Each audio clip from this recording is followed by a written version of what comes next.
how much driving do your customers do off-road and in town and that sort of thing? And potholes don't count as off-road, eh? Well, I think they should, because I can guarantee you that the Mazda engineers haven't developed a car line specific to South African road conditions, but hopefully those are going to improve in the short to near term.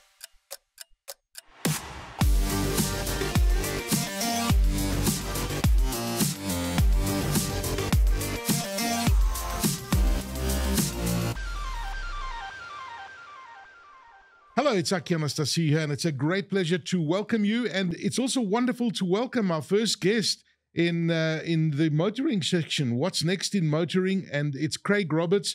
You may remember we spoke to him just a few days ago about the brand new CX-60. Craig, of course, is the managing director for Mazda South Africa. Craig, great to see you in person. And I guess this is nicer than doing it, virtually and not being able to be in such close proximity. How are you doing? I'm doing great, thanks, Aki, and it's great to be with you and specifically in studio to get away from, I suppose, that online environment where things are not that perfect as they are in studio. So really good to be here. Great to be here. And I see outside there was the CX-60 park, and I've been noticing them since our last conversation. It's a magnificent vehicle. I just love the styling of this new CX-60, which we're going to unpack today. But, I was just thinking about it because I'm a big fan of ergonomics and styling and just getting that balance right between efficiency and performance. You can see sometimes vehicle manufacturers get it completely wrong and it's not well balanced, right? But in this case, I think that Mazda with the CX-60, you guys have got that performance and efficiency perfectly balanced. How did you guys go about doing it? Okay, it's great that you've actually picked up on that, because it is something that is intrinsic to what Mazda have been trying to achieve over a very long time. And that word balance, harmony, those are really, really important elements of the whole design and the whole process that a Mazda engineer, a Mazda R&D team, product team, etc., would actually look very carefully at.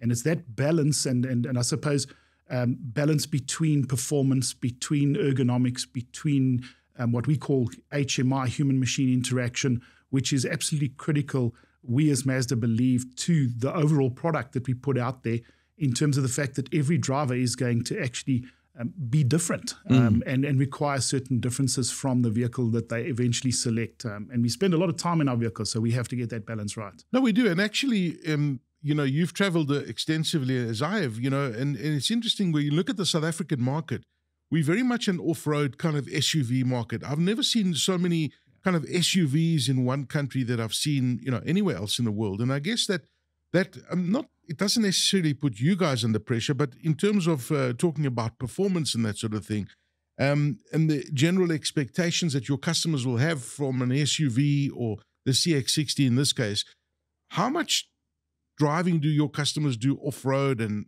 in town and that sort of thing? And potholes don't count as off-road, eh? Well, I think they should, because I can guarantee you that the Mazda engineers haven't developed a car line specific to South African road conditions, but hopefully those are going to improve in the short to near term. But in terms of off-road driving, I think what you're trying to get me into here is a bit of an argument which might blow up online in terms of how much driving people in South Africa actually do off-road. And I suppose there's varying levels of off-road driving. It might be that is climbing a pavement to find a parking at a shopping center off-road driving, but it's not debatable. But it's interesting. We collect lots of data. There's a lot of data available these days, way more than there were even sort of in a short 3-year period previously, on driving behavior, where people actually drive. And some of that data is very interesting, because it probably is a perceived idea that South Africans want their vehicles to have the capability to go off-road. But very few, in fact, actually do drive in off-road conditions of any varying sort of level. I think the last stats and the last data we looked at was that of all the SUVs that we have on the road, of obviously varying off-road capacities and capabilities, only about 3% will ever end up on even a gravel road. So it's quite interesting. But I think the whole trend towards SUV is not necessarily for off-road capability, but I think it's more aligned at the size of the vehicle, the actual driving position. And comfort. For me, it's comfort. Absolutely. Space, you mentioned the ergonomics, those sorts of elements. And I think those are easy to accommodate or easier to accommodate in an SUV type vehicle. Yeah. Ride height is important. I mean, we mentioned our road conditions. We're not going to harp on that. But I think road height and actual driver seating position is critical in a driving environment such as South Africa. And that's what customers are looking for. And hence, I think one of the elements that is sort of created this move, to where SUVs dominate. It's fascinating. It's absolutely fascinating. And it's true. Hey, I mean, once you drive into a higher vehicle, it's so difficult to go back to driving a regular 100%. Sedan. And I love sedans as well. But it's difficult to adjust. For me personally, and I'm talking about personally and personalization. One of the new features of the CX-60, and I was trying to get my head around it since we last spoke last time. It's the driver personalization technology that you've got in. So explain to me how it works, because I was reading a lot about it, because no other vehicle that I'm aware of has got this technology. So it's basically looking at you and understanding who's the driver by looking at your eyes, and then you personalize the experience just based on who the user is that the technology picks up. Is that, do I understand it correctly? Yeah, absolutely. I think you've given it a good précis or a good summary there. But I think, in essence, the whole personalization thing talks to the fact that every driver has a need for a different experience from their car. And, this driver personalization system, which we believe is a first in specifically the South African market, in a vehicle of this type, basically, as you mentioned, it's a camera that will pick up, from a facial recognition perspective, once you are in the car. So once you're seated in the driver's seat, and that, just to explain a little bit further there, what the seat position will do is when the car is switched off, it will revert to a default position. In other words, the seat is not going to remain in the previous driver's position when the car is locked and you vacate the vehicle. In my instance, my wife is, and she'll kill me for this, is fairly short. So there's no ways I would even be able to get into the car to have the facial recognition work. So it does go to a default position. So but if you drive, be able to get in. Sorry to interrupt you, but if you drive it every day, can you stop it from going to that default position? Is there a setting that you can say? There is. There is a setting, so you can deactivate. So your default position becomes driver 1 as an example. Right. Once you're in the driver's seat, the camera picks up, does facial recognition, and then reverts to the preset settings for that recognized person or face that it's picked up. It can set, I'm told that there are over 200 settings that can actually be set. Just for the seat? For the seat, but not in the seat. The heads-up display, the steering wheel, your preference for entertainment, your preference for climate control. I can't even recall all of them. So, it certainly is 200 settings. 200 settings that can actually be made or adjusted and personalized for up to 6 drivers. So it really is it's a fantastic feature. And I think it's a feature that you will use in many instances. So many of the vehicles we have out there are loaded with tech. They're loaded with features. They're loaded with equipment, optional extras. But I think each driver and each owner will probably hone in on only a few of those, and those will become, the favorites, if that's the right word. You know why I'm laughing? I'm laughing because every time somebody else drives my car, I get so irritated when I get back in. If you can change the music, the aircon set differently. In this case, I get into my Mazda CX-60, it sees that it's Aki, and then it just sets everything up. How long does it take, just out of interest, to adjust the seat and all that sort of thing? It would depend on how many settings you loaded into, and but really, it's not going to make you late for work. It really is literally, in the region of a couple of seconds. That is brilliant, going, because it works. Everything goes simultaneously. Gee, that is absolutely fantastic.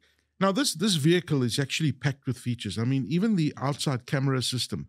I was watching some videos online, and it almost makes the car invisible. I don't know how you guys do that with that camera system that's around the vehicle. Talk to us about some of the other features on the CX-60. I mean, that is also a great feature, and a feature that I think will be used. It will be something that you as a driver will become familiar with, and you'll actually get value out of it. The 360 view monitor basically involves cameras all around the vehicle, and we call it a see-through view. So it basically looks as if you can see through the front end of the car, the rear end of the car, the side end of the car, and to what obstacles, etc., might be in the way. Yeah. So, the likelihood of you actually going into a curb or something on the side, swinging the car too hard when you might be reverse parking, etc., should be taken out of the equation. And it's a fantastic feature. It's almost like science fiction. Yes. You can see through the car. It's almost as if you can actually see it's through actually the a bit front freaky, bumper, but it's very what's cool in front of you. But it's all handled via a number of cameras positioned strategically around the vehicle, obviously then to the monitor in the car. Is that your favorite feature? Do you have other favorite features of the vehicle? I think the two that we've spoken of are probably my favorite features. But there are also standard features, which, for me, are just they have to be in a car. And some of them are pretty staid. They're pretty standard across vehicles. But, a proper heads-up display, I think, is fantastic from a driving safety perspective. Proper cruise control, a really sort of decent cruise control, probably even radar cruise control, which we call MRCC, is another favorite. The 360 monitor, probably the list is extensive. So, but I think also for me, design, one thing that really stands out for me from a Mazda perspective, and I know I'm biased, I have to be biased, is the fact that the Mazda these days has a distinctive design. It can be seen. You won't not recognize a Mazda on the road. But I think that SUV design has become a little bit bland, or maybe bland is not the right word. It's become a little bit uniform. No, this car has got character. Yes. I mean, I was looking at even the front grille. That front grille has been completely redesigned. When you look at the front headlamps, for example. Absolutely. I mean, that for me is, I don't know, maybe it sounds a bit weird to say this, but that's the face of the car for me. I always have a conversation and I pretend that it's a car face. And I go, And the Mazda one's got a really rugged face, and I can't describe it, but that front grille has been completely redesigned. It's distinctive, and I think it's a balance as well. You mentioned the word rugged, tough. Yeah. It gives that impression, but then it also can, give off the impression that it's refined. It can also be viewed as elegant. And Craig, the other thing I've been reading a lot about is, and you and I are fairly tall guys, right, is the cabin space inside. Absolutely. It's very, very spacious. How on earth did they get that feeling of giving you an ample room? Because I hate being in a car where I feel claustrophobic. The CX-60's cabin space has been designed to make me feel very, very comfortable. It's part structural design, so it is slightly higher, it is slightly broader, etc., than a number of SUVs that you would put into the same category, or segments as we call it in the industry. But I think it's also a lot of perception. I think the whole less is more, minimalistic. The cabin is less cluttered. And that gives you the impression and the feeling that it is more spacious.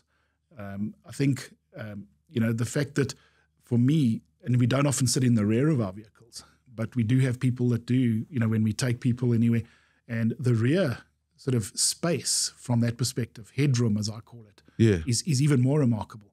But it's part design, part engineering, and then also part, I suppose, perception, or the created perception of this uncluttered, harmonious space. Listen, you guys are onto a winner here. I can just feel it, and I'm not biased sitting here talking to you, but the car is really a magnificent vehicle. And I've been reading a lot of the reviews, internationally about it. But, any vehicle a vehicle can be as brilliant as it is. If you don't offer the right backup in the country, then there are shortfalls. Now, talk to us about the warranties of the new CX-60 and the services. And of course, Mazda has been here for many years. I don't know, how many years has Mazda been in the country for?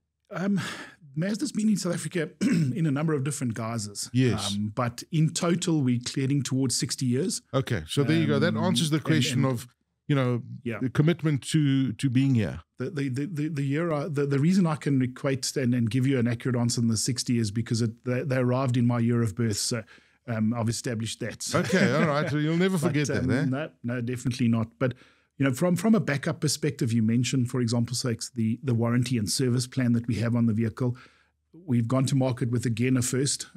We've increased our 3-year unlimited service plan and mileage warranty to 5 years with CX-60's introduction. Is that services as well? That's services as well as warranty, and it's an unlimited mileage.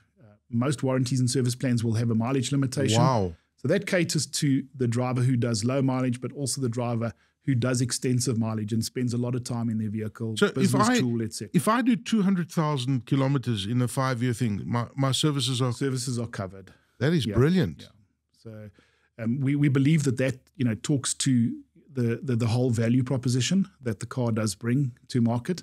And it's as I say, it's a first for us, and it's also a first in the Mazda world. We've got markets that have got 5-year unlimited warranty, but we've got a first in terms of having a 5-year unlimited mileage service plan on this vehicle. So service is covered for an unlimited amount of mileage for 5 years, and that can also be extended to 7 and even 8 years beyond the 5 years. So. We were talking last time. I think you told me there was a guy who a customer is at 1 million kilometers. We've got close guys, to that. Yes, yeah, and we're quite proud of that. We love our customers to share those stories with us.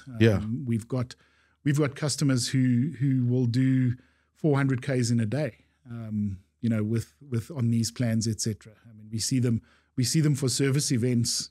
Sometimes 3 times, 4 times a year, which is completely out of the norm. Well, listen, Craig, congratulations. Before I let you go, I can't not avoid asking you the question about hybrid and electric, because everyone's talking about those vehicles as well. Is there a hybrid and is there an electric CX-60 coming eventually? Yeah. Is it in the pipeline? No, definitely in the plans. I can give you some pretty concrete answers on that. The CX-80, which is the 7-seater version of the CX-60, right, will be launched with a plug-in hybrid electric 2.5 in around about the second quarter of 2024. Put it in your diary because you're going to be here at Broad Studios telling us about that, yeah? And then I can also share with you that from a battery electric vehicle perspective, Mazda already have an MX-30 in various markets, which is a full BEV as we call it, but we will launch an SUV in mid-2026 globally, which will be a full electric SUV. Fantastic. Battery electric vehicle SUV. Craig Roberts, thank you for joining us here at Broad Studios and talking to us about what's next in motoring and the CX-60. We do appreciate your time. And if that hasn't whet your appetite to get behind the wheel and test drive that Mazda CX-60, I don't know what will. It's a magnificent looking vehicle. It drives like a dream.